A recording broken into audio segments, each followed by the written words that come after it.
This is the Loading Ready Run podcast for August 17th, 2013.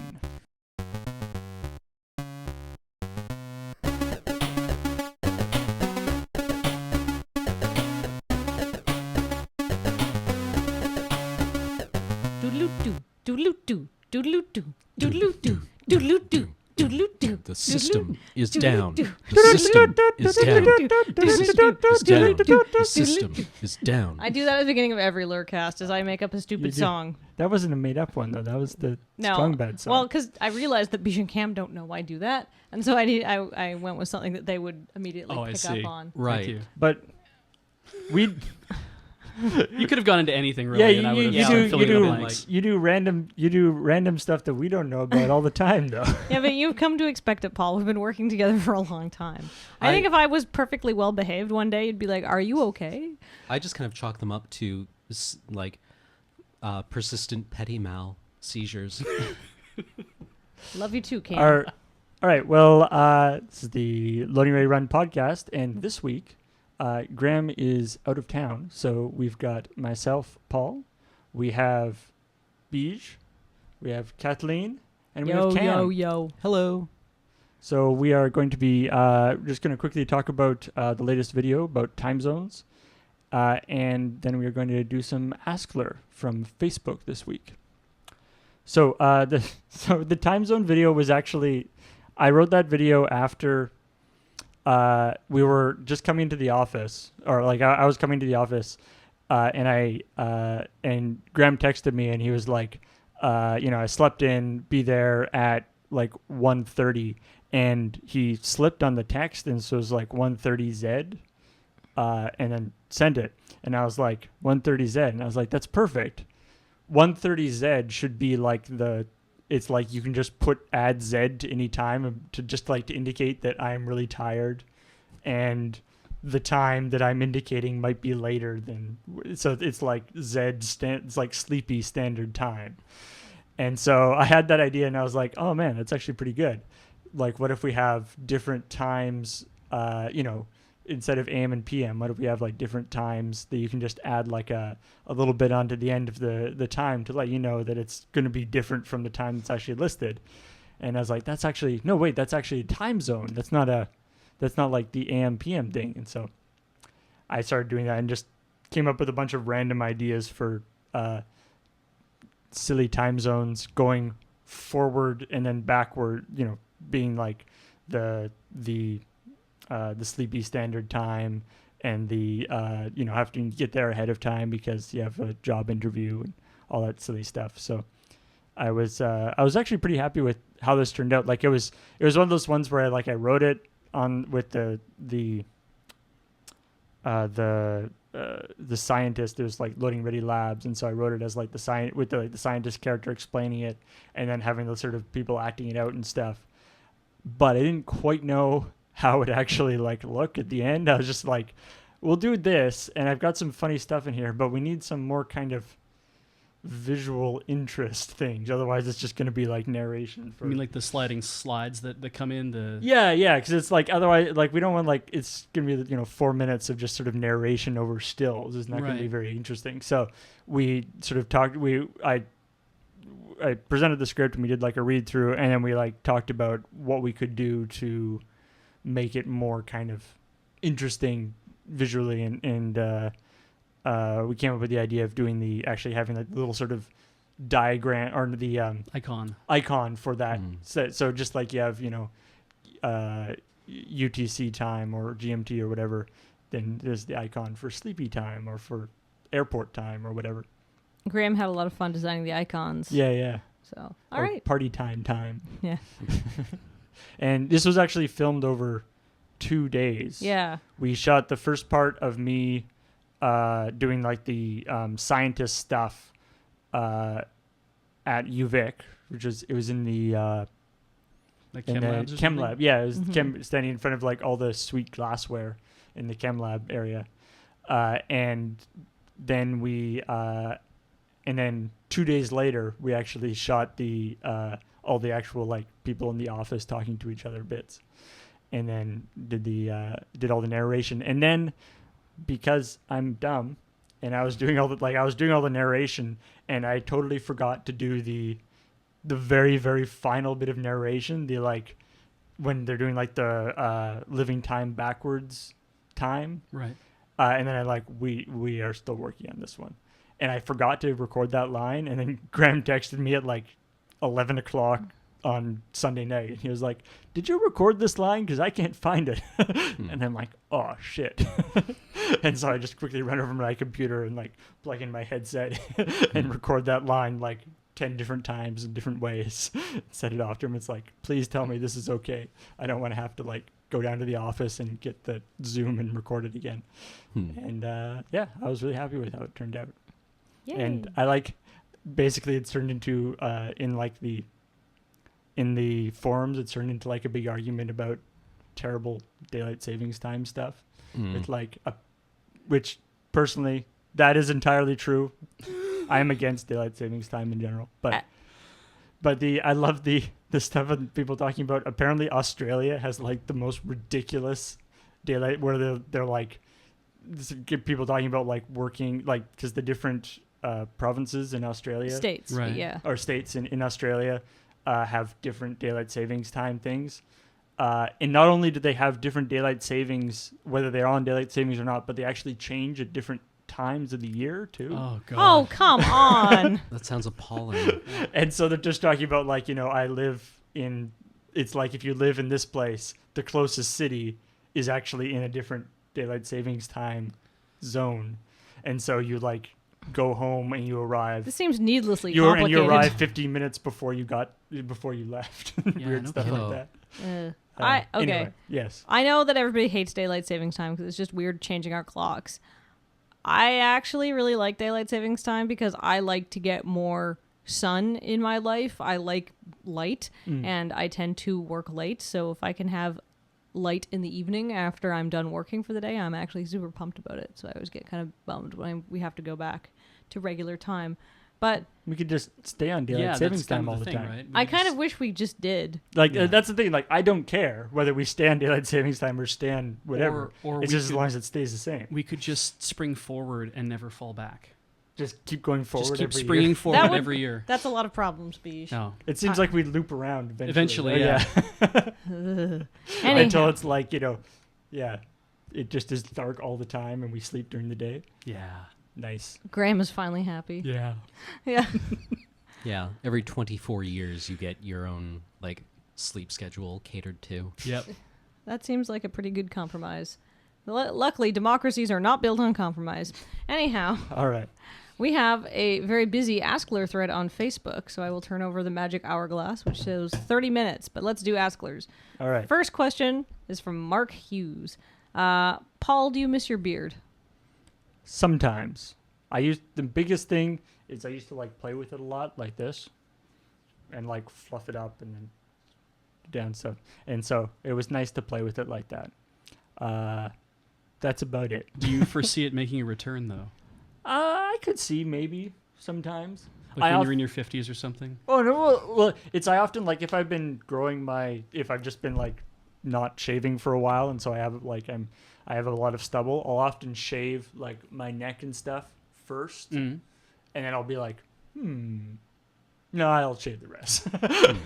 But it's just like, should I go with the beard? Nah, no, I think after you shaved off your beard, I did an informal poll among all our like female friends, and it was like 9 out of 10 girls agree Paul has a magnificent looking chin. Also, I look very similar to both my dad and my brother.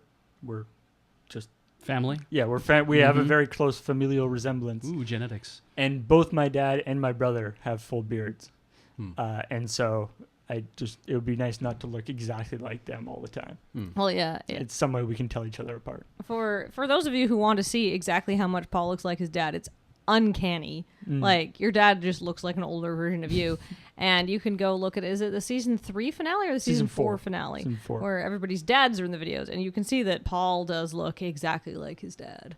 So Yeah, my brother has not actually been on camera, although he has written a couple videos. I have never met your brother, and then the one time I did, like, we went to a movie with your brother, and nobody introduced us, but I looked at him, I was like, oh, that's Paul's brother, Dan, because he looks exactly like you. Yeah, my dad used to like be able, when we were kids, he used to be able to like go into a shop and be like, were my sons here? And they'd be like, yes. Without having to like describe them at all. Anyway. All right. This next question is from, I'm just going to say people's first names. This is from Tom. Favorite song on the album Dark Side of the Moon. And I actually brought up the track listing to Dark Side of the Moon. Oh, thank God. I mean, I know that entire album. All right. So, I don't know. Let me see here. I mean, it seems like a kind of cop-out, but maybe like... Yeah, like Money has a fun time signature. Yeah. Which is like...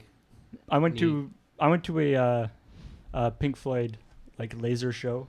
Laser Floyd? Yeah, a while I had like a planetarium. Yeah, many years ago. Their traditional habitat of Laser Floyd. Yeah, and the money, like the money part of the show was definitely the most impressive. Like it was pretty sweet.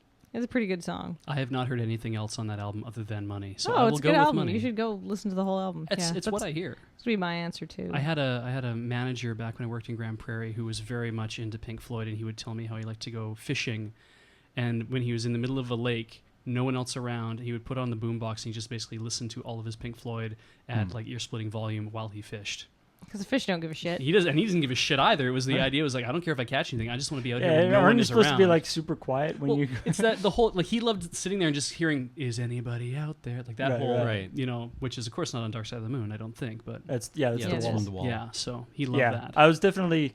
I mean, I think a lot of kids go through that like super into Pink Floyd The Wall phase when they're When they were in, like- teenagers. in like high school. Yeah, but Yeah, I totally wanted to, and I never did. I was like, I got to get on that before I get out of high school, and then I just I grew right past it, and I'm like, oh, I guess I don't care about Pink Floyd anymore. All right.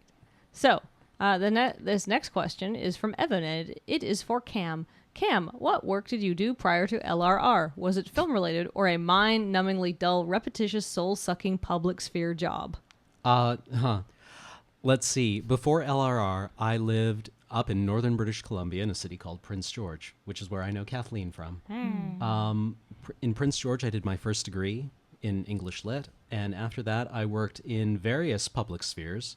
I worked at homeless shelters. I worked in halfway houses for youth coming out of the Juvenile Detention Center. And I worked for 3 years at the Canadian Red Cross doing community development work in northern BC, which was fine, but not really for me. did you find that kind of work quite rewarding? Like, was it? Yeah, alternately very rewarding and very depressing. Like, were you doing sort of frontline kind of stuff, or was it more the actual you were doing The like the Canadian PR type Red stuff? Cross doesn't really do frontline stuff because they have a role that is very kind of complementary to government, because if you're doing the same things that other agencies are doing, it's basically impossible to get funding for anything. So you have to find what other people are not doing and occupy those roles with a high degree of competency, to such an extent that nobody wants to try to compete with you for them. So it's always this idea of like competition in Charity space. In charity space seems so weird, but of course it's just as much as any other space. Was the idea that they just move in and out of certain spheres? Like it's like we're gonna No, like nationally they had like 4 blood or drive. 5. Well, no, blood is handled by Canadian Blood Services. Oh, never mind. Yeah, that hasn't been the Canadian Red Cross since the mid-90s. There was a reason. There was that HIV thing. Yeah, may have heard of it. So no, the Red Cross does not do blood in Canada. But yeah, I don't know.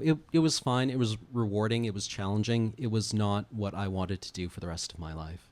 So I came back to Victoria and started work on a second degree. Yeah, now you're doing chemical engineering or something? Chemistry. Chemistry. Yeah, engineering is for other people. Anyhow, People. Cool. my So you're gonna sister's be an like, engineer. You're gonna be like, I'm sorry. You're gonna be a chemist who can actually like write about your chemistry. Yeah, properly. which is, It seems like that could be a very valuable skill.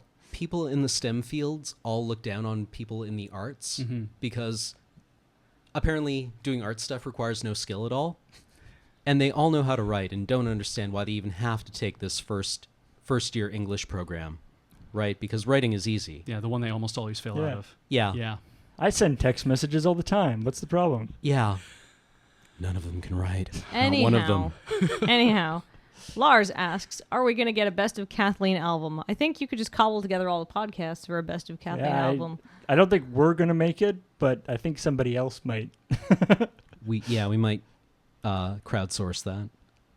Oh man, I want to do like the previews, like the Best of Kathleen, and have like the different songs with like the ones like highlighted as As it they goes scroll up. up. It's like you'll have such favorites as doop doop doop doop doop and wooble wooble wooble or whatever.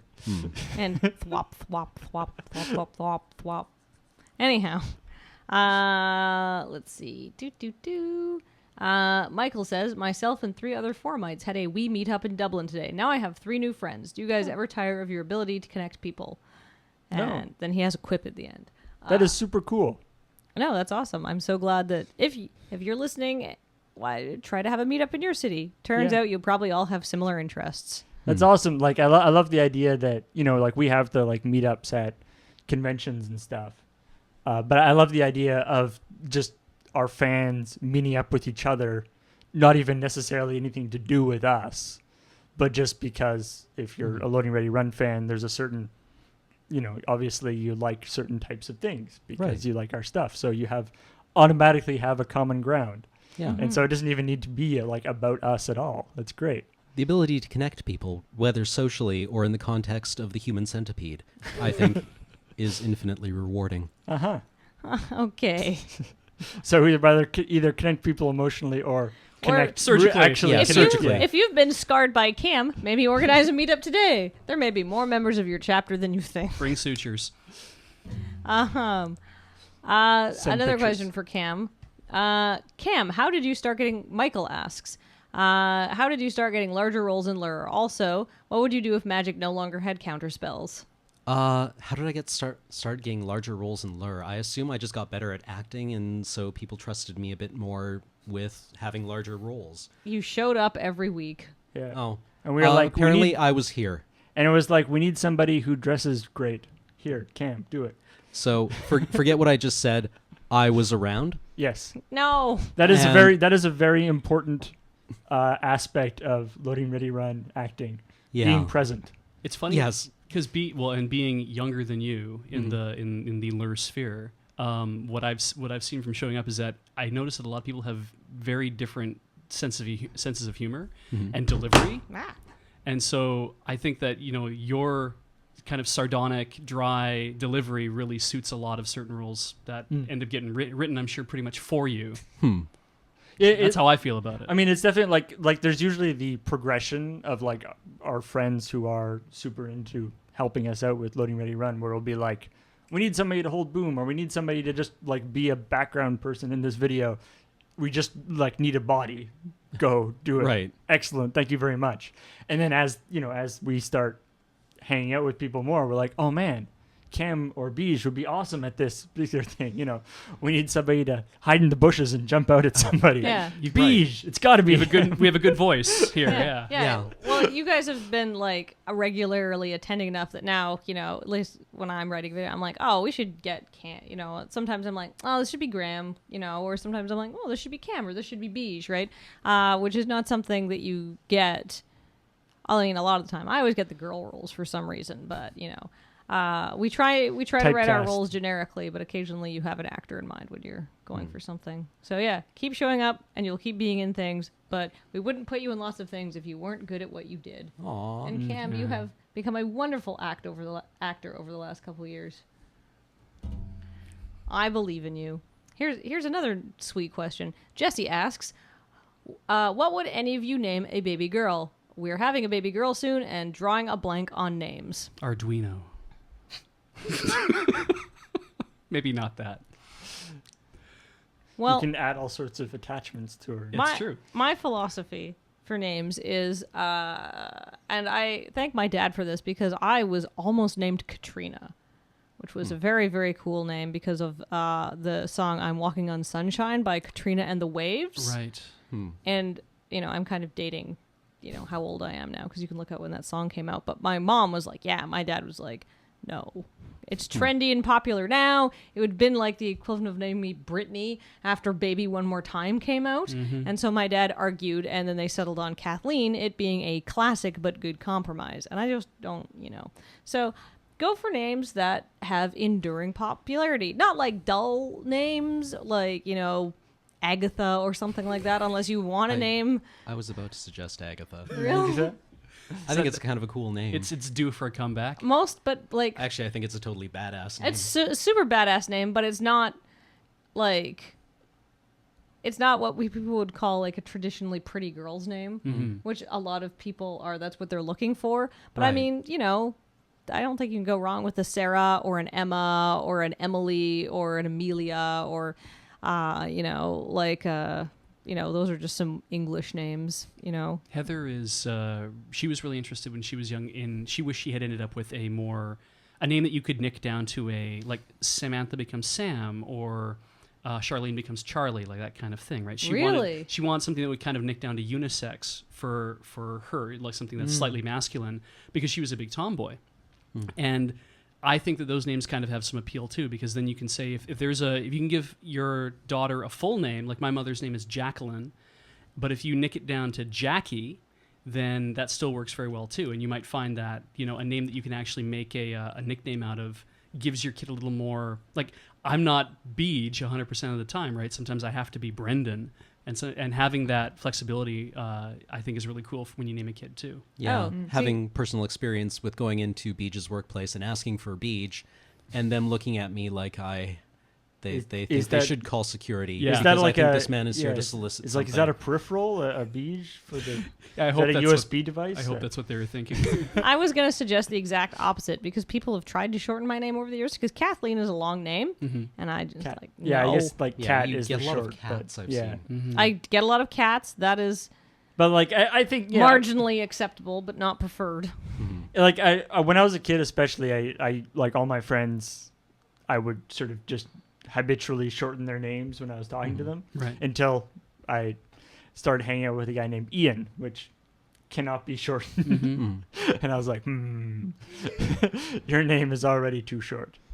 But I like the name Ian. Anyhow, yeah, no, Me I too. actually my middle name was almost Ian, but so if you can't think of anything, try to think of something that has sort of a classic lasting appeal, isn't trendy now, and I do like, has some flexibility. Yeah. especially for girls' names, I do like the sort of English style names, like the sort of Emily, those sort of old world style names. I think are Yeah. quite nice, classical, I guess. Exactly.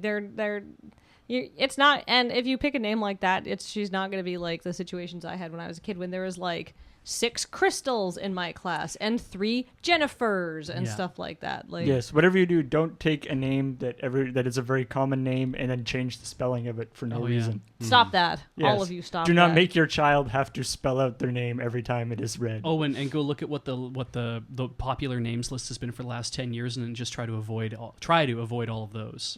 Because at least you know that in the last 10 years that your kid's not going to end up with a name that almost everybody's going to have. Exactly. Yeah. All right. Beej, do you watch any Avatar? Like The Last Airbender? Yeah. Yes. Okay. This question is for you then, because I did not. I don't know if anybody else here has watched any. I haven't. Brian asked, "Is anyone an Avatar series fan? If so, how do you think Legend of Korra compares to The Last Airbender?" Oh, God. See, that was actually a trick. I have opinions. Okay, boil them down to 2 minutes or less. Okay, so I watched Avatar just recently for the first time. I was really impressed that they were able to deliver such a long show that didn't really drop the ball too many times in terms of plot development, so I liked that. And then watching Korra, I was sad by the fact that they only squeezed out 13 episodes. I think it was only 13 because there was some idea that they might not be able to get any more money and create like a second season, so they tried to cram way too much into Korra, and I always felt like The Legend of Korra was just going too fast. There was too much happening in too short of a time that I'm like, this kind of madcap adventure wouldn't happen. I'd like kind of the more slowly drawn out version of The Last Airbender. But let me say this. for something that was trying to be, as I understand it, trying to be as close to a Japanese animation development as possible, Avatar had a crappy realization of a love story. I'm glad that they had a love story crammed in, but it was crappy realization of a love story. And Korra, which was slightly more believable, still had a crappy resolution to its love story. So ultimately, love stories in both of those I felt were garbage compared to most of the anime that I watch. So now I'm a huge nerd. I've seen most of Avatar, but I haven't seen Korra. But I really like the sort of combination of the sort of, in a lot of ways, it felt like kind of the best elements of sort of Western and Japanese. Oh yeah, like the sort of amazing visuals of Japanese animation, but then the more sort of, story focused Western, like really sort of driving the story forward aspects of sort of the Western style, where it's not so much just sort of I don't know how to describe it, but I find a lot of anime, there'll be just a lot of like stuff that doesn't quite go anywhere. Well, it does depend on what you watch, certainly. Yeah. But I thought it was this great sort of melding of the two.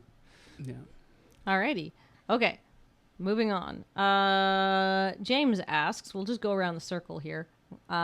Besides Magic, are there any other board/card games you like? I'm going to say I really like Ascension. I played a lot on my iPad. Paul? Not recently. At one point, I was super into Robo Rally, which is also a games work. It's also a Wizards of the Coast game now, but that was a great game. Beej? I own the base set and all 8 expansions to Munchkin, the original Munchkin, and I have not played it in a while because I've learned that when you play one game of Munchkin, it's great, and when you play the second one immediately after, it goes on for 3 hours. That is the worst. No one ever wants to play it with you again. And so then outside of that, I've been playing Settlers of Catan every so often. Cam? I used to play Warhammer or Warhammer Fantasy and Warhammer 40K, but I fell off the bandwagon, and now it's going to cost me like $200 just to play with the stuff I currently own, so I think not so much. I think I'd just rather play chess. Okay, that's fair. Let's see. What about you, Kathleen? I said it. I started. All right, next. Dennis says, what's the biggest difficulty you've ever encountered with making a video? Which, oh my God. That opens up a lot of worms. Maybe we could go for something recent that was a real pain in the dick. Like shooting on location, maybe? Location stuff is always more tricky. Often the biggest hurdle that we have to doing a video is just literally finding a location to do it at. We will, so be like, this is a great video that we need to be in like a restaurant or something. And it's just like, we don't have the, the contacts to get that. And, it's so tricky to actually set something up like that. Because you're generally then relying upon other people. Like the time we shot that Friday nights at the parsonage down the street and having to say that, we have to come in when it's after dark. We have to make some, can you agree to let us in there for about an hour while we're trying to film? Like all those things. Can you unplug all of your freezers and fridges and stuff like that because they're incredibly loud, and it's the kind of thing that you don't notice when you just walk into a restaurant. But as soon as you're trying to turn it into a closed set, it's just like in the background, and it's so annoying. Yeah. And then, I guess, and there was that time we shot that scene in my car. That was like, that's a one-shot thing. And so we have to do the entire shot. It has to be all perfectly timed. And there can only be, it's you and me and Paul, and you can't see Paul in the shot, so we don't have Graham giving us direction. We don't have anyone correcting what's going on. It's like we just have to hope for the best that we got what we needed. And like I can't see what you guys are doing. And of course, it turned out really great. Yeah, so it was like us and Alphonse Caron who have done those kinds of shots now, right? I know, we're very cool. I know there's a script currently on the docket that I wrote many months ago that is still that really want to shoot soon, but it requires a lot of people and some somewhat specific locations, and so I don't know how we're going to be able to shoot it. I don't know. I might have to adjust it slightly to I can't wait to see what make it more obvious, but I really want to get it shot. Let's see. We have a bunch more questions, so I'm going to have to skip some of these, but we'll keep going here, and we'll try to keep our answers a little shorter. Have you ever had to remove a joke from a script because you ended up laughing too much during filming? Asks Joe. No, well, I mean, we often will have to reshoot something multiple times because people will crack in the middle of it. Or make each other laugh on purpose. Yeah, the biggest one I can remember is you can see it in the deleted scenes on I think actually on the DVD, the omnilingual. Oh god. There's the famous bit of where Graham has to he's doing like a poor Sean Connery impression on a thing, and Morgan is doing opposite him in the scene, and they had to do that like maybe it must have been like 20 times or something, just because Morgan could not hold it together while Graham was doing the like, I need to see this man's driver's license, and he just could not hold it together. It was just like, come on, guys. So I am skipping questions, and I apologize if I do. This is not a question, but I just want to read it out. Peter says, "Can Beej be cloned? The world needs more Beej." Thank you. Double Beej. So this one is from Davidson. He says, "Long-time listener, first-time askler. How excited are you guys for the talking raccoons in Guardians of the Galaxy?" I'm pretty excited to see what that's going to end up being. I am very trepidatious. Let's be honest here. I do like I think was it Movie Bob that was talking about like the differences. No, I think it was just something an article I was reading about the differences between how DC and how Marvel is like approaching their superhero pantheon. Whereas like DC is like, it's Batman, but it's also super nasty and gritty, and like it's Superman, but there's also all this stuff that he isn't really doing that much Superman stuff, so it's fine. Whereas Marvel is just like, yeah, big, huge guys with swords and lasers and a raccoon that shoots laser beams. It'll be awesome. Like like Marvel is just like seems very excited about superheroes in general, whereas DC seems like kind of like vaguely apologetic about them. It's like we're making mainstream movies that happen to have a superhero in them, whereas Marvel is just like, yeah, it'll be a comic book, it'll be great, which I love. I'm down with that. Yeah. No, like, I mean, it works great in some contexts. Like Thor, I think you have to go like straight to the wall with the god level powers, but right. Laser raccoons, I don't know about. Yeah, we'll say this side of the table is like. I don't know. This raccoon is not very Alex believable. asked some wonderfully leading questions. Favorite type of soup? Favorite type of salad? Don't bring us soup and salad. Remember how you were like, what if I just bring you guys some apple slices and peanut butter? It was the best thing ever. And carrots. You are wonderful, but you are overthinking this, Alex. Any food is amazing. Don't bring us soup. Just bring me a hug. So that is for Alexander Ditto. Hug soup. Hug soup. Rory says, I've tried to get to Homestuck, but the slow start has defeated me every time. No. Now, none of us here read Homestuck, so I'm just going to refer... oh, you do? I was going to refer you to Alex, because he's Homestuck. I read up until, oh Christ, I probably read several months worth of it. Okay. And then I stopped. Yeah, see, I got to the Flash game where you walk around and I can't even remember his kid, but the kid with the glasses, the Flash game where you can walk around and do stuff. And I gave up because I said, I've had enough of playing and following all the little things that go on, and it feels like we're not building to a resolution, it just feels like we're building to big and bigger and bigger and bigger, so I stopped. Yeah. See, Alex is totally Alex has drank the Kool-Aid, so if you want to know about Homestuck, talk to him. Let's see. Jasper says, would you rather be a badger or a cow, and why? I am going to say badger, because nobody raises badgers for meat. They stay away from badgers because they got a nasty bite on them. I will nip you.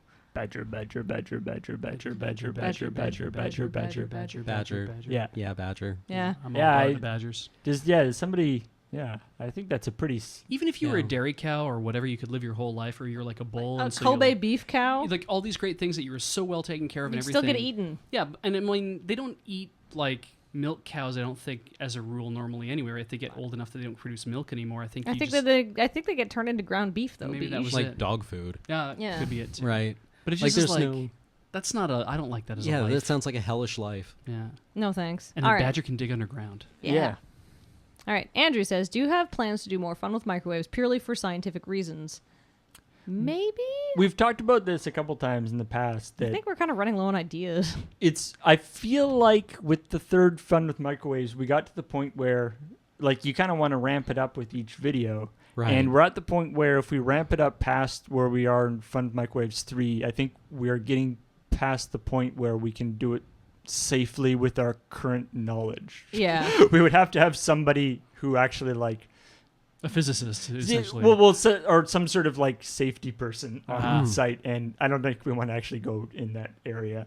We'll leave that to Mythbusters. Yeah.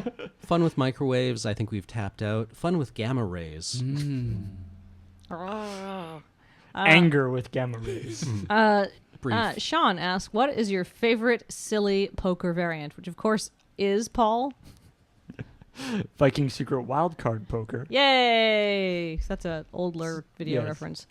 Look up Poker Before Dusk if you don't know. That's the name of the video, right? Yes. If you don't understand that joke. James actually says, is Cam still into tabletop wargaming? If so, what does he play? And I think you touched on this, but... Yeah, I used to play Imperial Guard in 40K, but it just got too expensive. I'm actually looking to get rid of it all now. A shame. If somebody like gave you like a Imperial Guard army, would you like go into and start playing again? It's not the army. I have the army. It's the fact that the rule books will cost me $200 to acquire to play with my $2,000 army. Right. And I just, Can't justify it. There's no way I can afford that anymore. Jake says, other than strip search, what work are you guys planning to do under the Bionic Trousers label? We have cool stuff coming, but we can't tell you about it. We can't tell you about that kind of stuff. Come on, guys. If there's something awesome that we're going to do for Bionic Trousers, and we have cool stuff that we're going to be doing, please keep an eye on the Twitter feed and the blog and all that kind of stuff. We will announce things as soon as we can because we're always very excited about it. Paul, who is the most evil character you think you've played over the years? I was trying to remember. We talked about, there's been a couple of characters recently where we were talking about, it's like, this is the most unlikable character I've ever played. It's like not actually like I'm trying to remember who he was. I think it might have been in a video you wrote. That it was just like, it's kind of my he was just oeuvre. he was just like a huge asshole. I'm trying to remember. Because like I love playing like, I love the sort of like, Evil Ink or the evil henchman boss dude. Mm-hmm. Guys who are like evil but aren't actually very good at being evil, so they kind of end up being neutral. Not through any work on their own part, but just through their incompetence. I have said this before. I really want to do a sequel to Evil Inc. where another where a rival evil corporation starts up, where I am the actually evil head of that corporation, but it's structured the same way. I have one henchman who's actually competent and stuff like that, and we poach Graham from you as your henchman, and but he realizes he's not truly evil, so he goes back to work for you again. I actually had an idea for a script from a long time ago of, I think it was called The Three, and it was the head of Evil Inc. Who has an evil twin brother, who would have been so it would have been me with the goatee as the head of Evil Inc., and then me with black goatee would have been evil brother, and then he also has a good brother who's just me with no goatee. And so the idea that the head of Evil Inc. is not actually the most evil one. Right. There's actually a guy who's killing people and not just. I'd like to think he's just a banker coming up with terrible. Yeah, a shitty, awful person who defrauds the. No, he's a high frequency trader, is what he is. Oh, yes. Yeah. Zero value added. Yes. Nice. Anyhow, James asks, come up with a superhero name for everybody here. All right, so I'm going to start, and I know this is from a James Bond movie, but so my superhero name would be Pussy Galore, because I would be able to summon cats to do my bidding and to cuddle with me. I see. So then people would be like, and they would be. They would look at me like this, and then they would be covered in cats. And then be like, oh, I understand now. Yeah. Oh, I got my hopes up for nothing. Yeah, that was not what I expected. Mm-hmm. I don't know. Superhero name. I was Dick Tracy villain type names. Be the eyebrows or something. I don't know what my superpower would be. Maybe something with can like Medusa style. You grab them and you pull them down like rolling blinds, and they just cover your whole body, and you can, like slide. Or I into the can like shadows. attack people with them. Yeah. I would Terrible. steal a name from the Tick and go with the Red Scare, or Oh, possibly nice. the Communist Manifesto. But I have no idea what my powers would be. I would probably be Commander Beej, which would be just Beej, but now I'm a commander. I really don't know what I'd be. That's the hard thing. Oh, wonderful. I was wanting to be like you get to do like a like a pro wrestler. Oh yeah. Except of course, I wouldn't ever actually be able to be like a straight up pro wrestler because I couldn't actually, do the well. I mean, do the moves. Right. They're still very physically taxing, and so Yes. I'd be like the ninja guy, and so like they would come at me, and I'd be like, "Wah!" and get them in like a pinky lock or something, and they'd be like, "Ah!" in excruciating pain. Yeah. yeah. And so I would, so that would be like my thing, right? I like that. Yeah. All right, I have to thank James because he was like, would Kathleen just be able to destroy her foes beneath a mighty swarm of adorable kitties? And I was like, that was way better than what I was thinking of, so I'm gonna take that one instead. Jack says, a practical question: never been to PAX before. How long before the panel should I get in line to see you guys? Depends on how near the front you want to be. Like Yeah. I generally our panels at PAX don't actually fill up completely. I don't think. So Yeah. you can just probably waltz in if you don't care where you sit. But yeah, if you want to be there like 15 minutes, 20 minutes early, if you want to get a nice seat, probably. Yeah, I think last maybe year, a little earlier than 20 minutes. Last year I lined up about 45 minutes before to get in because we're like, we may as well just sit here. We have nothing to do, so we sat for about 45 minutes. And yeah, the line wasn't stupid long. Mm-hmm. Yeah. If you want to come We're there not early, that though, excited. it makes us feel better Yeah. when we have to like walk past a big line to go Mhm. in. That always makes us feel nice. So bring some cardboard cutouts and Yeah. make the Yeah, line yeah. seem bigger. Yeah. Maybe Feel free to pretend you're more people than Maybe there I'll actually just are. walk down the lineup with a handout for high fives. Yeah. Brian says, are there any foods, personally or collectively as Canadians, that you like but other people like in the world think are weird? For example, Aussies like Vegemite, but most other people in the world is like, whoa, what's that? I mean, people Probably are poutine. Yeah, people It are often weirds people horrified by out. poutine. Just because of the cheese curds, I think, is what does it for Well, people. But It blows my mind that every time like we bring Americans up here, they're like, I've never had poutine, but it sounds weird. But this is coming from people that will deep fry anything. yeah, Yeah. And it's Well, like- I think you can just explain it to them as like it's chili cheese fries. It's like cheese. essentially. It's like cheese fries are a thing. Gravy on fries is a thing. Why combining them together doesn't seem that weird. yeah. But I mean, But it's the that's- curd part. I think that's what throws people because they're like cheese curds. I've never had those before. Don't sound Yeah. American, like. But they're no different than anything else. that's. I don't I find. mean, that's really the only. I mean, we've got like the deep fried Mars bars and stuff, but I'm sure they're in. Yeah, they, that's they like have a those in the Scottish States or a too. UK thing. The only truly Canadian cuisine that I understand is stuff like tourtière is something that was created. Yeah. I mean, it's then we getting into Quebecois stuff, right? Yeah. It's yeah. Like I think- when it comes right down to it, all the like special Canadian dishes are basically Quebecois, like Yeah. poutine and like all the maple syrup type Yeah. stuff. If Yeah, it's it's covered in all- maple syrup, it's yeah. Canadian. Mm-hmm. But nobody doesn't like maple syrup. Yeah. Maple syrup poured on snow. And plus anything else we make that like I don't like cabbage Maple sugar rolls, pie. right? I don't Yeah. like cabbage rolls, but the thing is that cabbage rolls aren't unusual because Ukrainians eat them. Yeah, exactly. Yeah, that's how we got them. Yeah. Excuse me, sorry guys. 2 says, is the next desert bus going to be the best desert bus? Fingers crossed. Every desert bus is the best desert bus. Yeah. Mark says, if you could write for any television series, what would you write for? Whatever Tina Fey is going to be working on next, which is, I don't know. I've heard like she is working on a show and I just want to learn from her. So that one. I think it would be fun to write for like CSI or something, just because it's been going for so long that literally like any story hook, they'll be like, yes, let's do that. I'd love to work on a sci-fi show with Ronald Moore.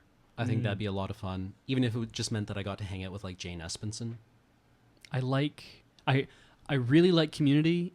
I do not have the skills to write for Community, but I'd love to be in that room while they're developing because I just on the off chance that there's something I could add to make it any better. And I know that their last season has kind of faltered a bit.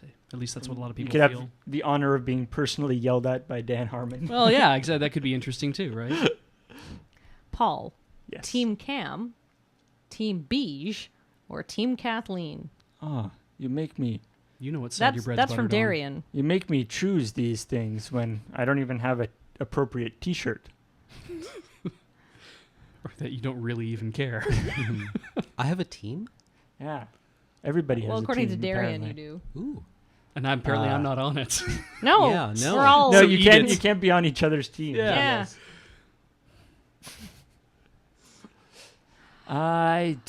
I don't know. I can't make that kind of choice. I think you know? I think the answer is actually just Team Paul. I mean, if Yeah. we have all our own teams, you probably have Yeah. yours too. Yeah. I think every man for himself Mm, or lady. that's how this Such place as a is maybe. run. Yeah. And finally, we didn't get to all the questions, so I apologize, but we've run out of our time on our hourglass. So wrapping this up, Lauren says, I didn't make it out to PAX Aus this year, but I will definitely be there next year. Any plans for any of the crew to join us? They haven't announced the date for PAX Australia, have they? The next one? No. Well, maybe I don't know, but I don't think they have yet. And so it really depends on the date because, sometimes things come up and we have other things that we need to do in the summer. But ideally, I would really like to go to PAX Australia sometime. It didn't work out this year because we were really busy with Strip Search, but if it like if we I would could love somehow work it to sort of combine it with like a vacation, exactly. because it's so far that we can't just sort of go and do it. So we'd have to either vacation, or if we can get somebody to pay us to come. Yeah, or if we could Which get we, some you kind of know, sponsorship, or if we could do some sort of like shows while we're down there to try and offset the cost, because the cost Yeah. of flying to Australia is enormous. You're looking at least, even with deals and booking in advance, like $1,800 to $2,000 a person, which is just Yeah, it's so much money. unfortunately the difference between flying from Canada to like Australia and from like America to Australia is actually quite large. Well, like if we were actually going to go, I might fly out of Seattle or something like Yeah. that to save money. But still, even from Seattle, it is very expensive to get to Australia. So we'd really have to And- try and justify it. Yeah. So unfortunately, I don't think we don't have any plans currently, but obviously it's something that would be super cool. If to it works, check I'd out. love to do it. So maybe? Anyhow, that was most of the Askler that we got this week. So thank you, everybody who Yes. wrote in and asked questions. We will try to do a thing on the forums probably next, Mhm. if not next week, then next time we do the LRRcast. All right. So thank you, everybody. That was the LRRcast. That was the LRRcast. Goodbye. Bye-bye. Thank you. Goodbye.